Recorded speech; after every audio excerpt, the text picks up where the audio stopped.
Shalom bien-aimés, ce matin nous poursuivons notre réflexion avec l'apôtre Paul sur le thème courir de manière à remporter le prix. Et pour cela, nous sommes dans 1 Corinthiens 9, les versets 26 et 27. Moi donc, je cours non pas comme à l'aventure, je frappe non comme battant l'air, mais je traite durement mon corps et je le tiens assujetti de peur d'être moi-même rejeté après avoir prêché aux autres. Je crois qu'il est important ici de préciser que l'apôtre Paul n'est pas un ascète, c'est-à-dire cela qui enseigne que le corps est une charge dont nous devons essayer de nous débarrasser ou encore la source de tout mal. Non, c'est clair, la Bible nous dit clairement que notre corps est le temple du Saint-Esprit. C'est un atout indispensable pour pouvoir accomplir notre mission et notre destinée parce que quand ton corps te lâche, tu peux plus rien faire, bien aimé. Donc c'est pour ça que nous devons travailler à le discipliner afin qu'il puisse nous servir au mieux, n'est-ce pas? Et alors ce matin, quand nous parlons de traiter durement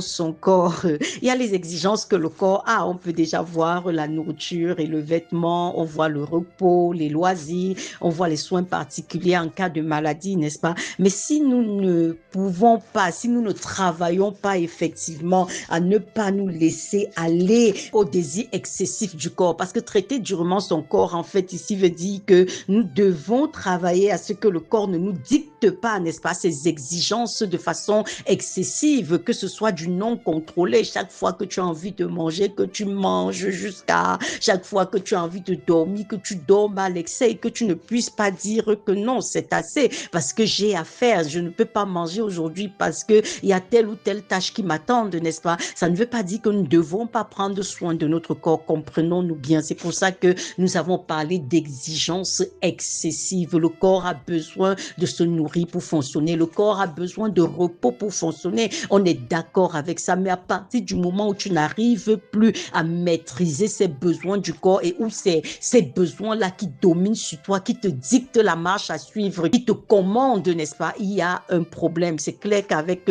cette attitude, tu ne peux pas accomplir la mission, bien-aimé. Si tu es dans ces habitudes-là, tu dois travailler effectivement à pouvoir maintenir ton corps assujetti, n'est-ce pas? C'est de ça qu'il est question lorsqu'il nous parle du fait de traiter durement son corps. Parce qu'en fait, la course dans laquelle nous sommes engagés, comme nous le voyons hier, a des exigences, et nous devons, lorsque c'est nécessaire, pouvoir nous soumettre aisément à ces exigences. Mais si au quotidien, nous n'avons pas déjà appris à parler à notre corps, à le maintenir assujetti, quand il y aura des situations de crise, nous ne pourrons pas donner une certaine discipline à notre corps, bien-aimé. Et c'est la raison pour laquelle, effectivement, nous devons nous y atteler. Donc, si tu n'as pas encore travaillé, effectivement, à avoir autorité sur ton corps, lorsqu'il y aura de grands défis, tu ne pourras pas les relever, bien-aimé, tu ne pourras certainement pas les relever. C'est la raison pour laquelle nous devons y travailler. Ici, l'apôtre Paul nous dit, moi, je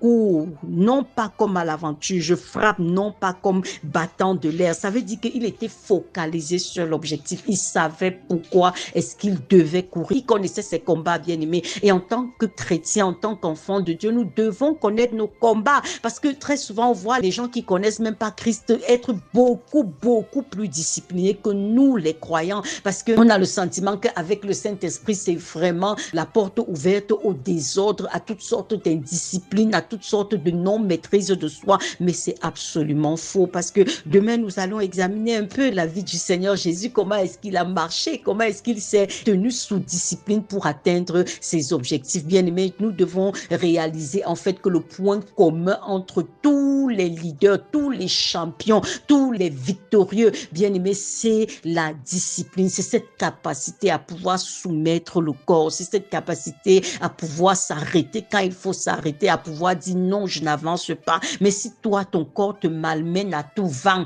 ce sera difficile que tu puisses réaliser de grandes choses. Ce sera difficile que tu puisses accomplir la destinée que Dieu a pour toi. Ce sera difficile que tu puisses traverser la ligne d'arrivée avec gloire parce que dans cette vie-ci, tu auras des défis et pas des moindres et il faudra bien que tu puisses les affronter, n'est-ce pas? Et pour les affronter, tu devras être capable de dire à ton corps, voilà comment nous fonctionnons pendant cette saison, voilà comment nous marchons pendant cette saison. Comme je l'ai dit tantôt, qu'on se comprenne bien, notre corps pour pouvoir fonctionner efficacement a besoin d'être nourri, a besoin de dormir, a besoin de repos. Donc, ça, c'est clair. Mais il y a des circonstances particulières et pendant ces circonstances particulières, nous devons être à la hauteur. Shalom, bien-aimé.